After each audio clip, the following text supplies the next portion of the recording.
All right, here we are. It's time to dig into the tech and the nerdy and all the things awesome.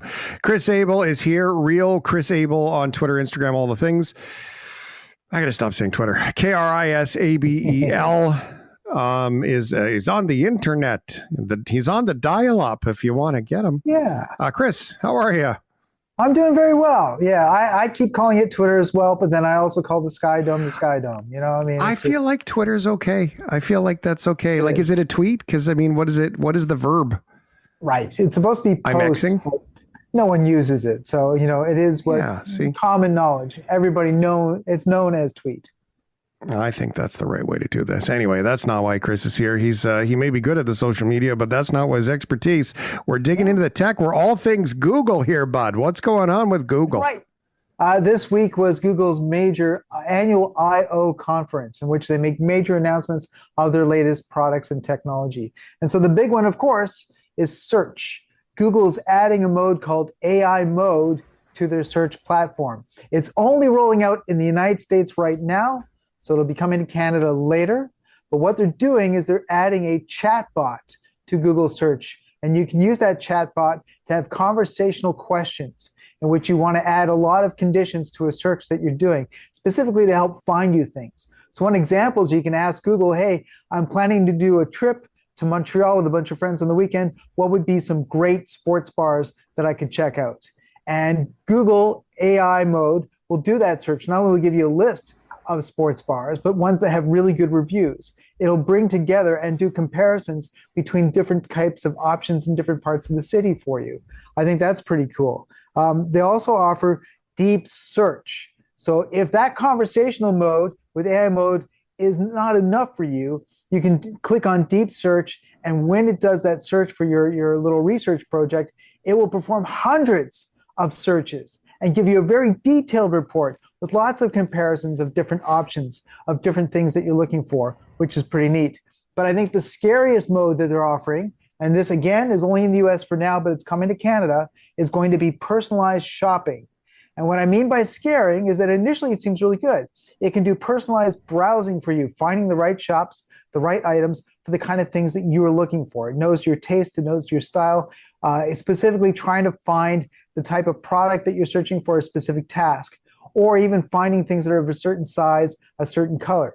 But on top of that, it also has the option to do personalized shopping in the sense that if you tell it, I'm looking for this type of shirt in this size, in this color, and I'm willing to buy it at this price, it will do a price tracking feature. So when you're offline, you're at work or you're doing something else, it will monitor the prices. And when it sees that item reaches that price that you like, it'll automatically buy it for you. So that when you get home, it's already purchased and it's on its way. Oh, I don't know, man. I can't even control my spending. I don't even know if I can trust AI to control my spending.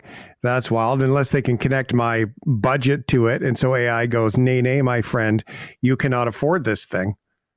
That's kind of what I'm thinking as well. There may be, we may have to have an outreach where people have to go to meetings to be able to ask permission. How do I control my shopping? I've got, a virtual How AI do I control my chatbot. shopping robot? Yeah. Okay, so let me ask you this question. Google makes money on searches. You pay to play on searches in a big way. Right. Do you think they're going to do it to start by having sort of the paid ads, the catalog ads on the side, and the AI searches on another side, or are we going to get into pay to play inside the AI searches too? Well, they have been mainly making money off of ads. However, that's starting to change. Much like many other tech companies, they're getting into the subscription business. And so one of the really crazy things they announced is that they are now announcing an AI subscription plan. So this is only in the United States, but for $250 a month, you can purchase access to all of their AI platforms and products. That includes YouTube Premium, includes the AI that's used by filmmakers and such like that. That was a big shock when they made that announcement. You can feel it amongst the whole tech world going, whoa, $250 a month? Wow, are they kidding? Again, they are looking towards professionals who are going to use this, but it was a big wake-up call that yes, Google's getting into subscriptions. Well, so that's where class separation kicks in, right? Can you afford to have the same tools as everybody else? There's no doubt about it. The guy with the fanciest, most expensive race car tends to win the race over the guy with the clunker, and so that's a legit thing. That's a hefty price for any business, Yes. especially if it's like user based and all those bits and pieces. Imagine having 100 employees, so that would make a big difference. And I don't think that AI should be free by any means. Generally speaking, at least for the advanced stuff or the newest stuff. But that seems like a pretty slippery slope, I think, for all of us when you look at who could get left behind if you can't afford to pay that bill. It's a big sort of surprise, a shock, given the history that most people have experienced with Google. They're not, maybe Google should have found a way to sort of slowly get people used to the idea of paying that kind of an amount. I mean, even if they just said $250 for 6 months or annual, that would have still been a big shock. But monthly, $250 US, my gosh. Yeah. So I don't even know how to respond to that. They should do it like Netflix and just say that it's $7 and then slowly over time creep the price up over 20. I mean, that's obviously proven. That's what everybody else does. Yeah. Yeah. And then, by the way, for a discounted price, you can have all of the AI with ads mixed in. So you never really know if it's truly the AI or not. You can see where this is headed. Okay, before we run out of time, Chris Abel, this is cool. Imagine, like, we've heard of 3D printing for, like appendages and when people need a hand or a finger, stuff like that. But now this is different. This is like 3D printing, but they just put the little machine in you, and the machine, it's like the Fraggles. It's like Fraggle Rock. All the little Fraggles go in there and they do the work, and then they fix you from the inside out.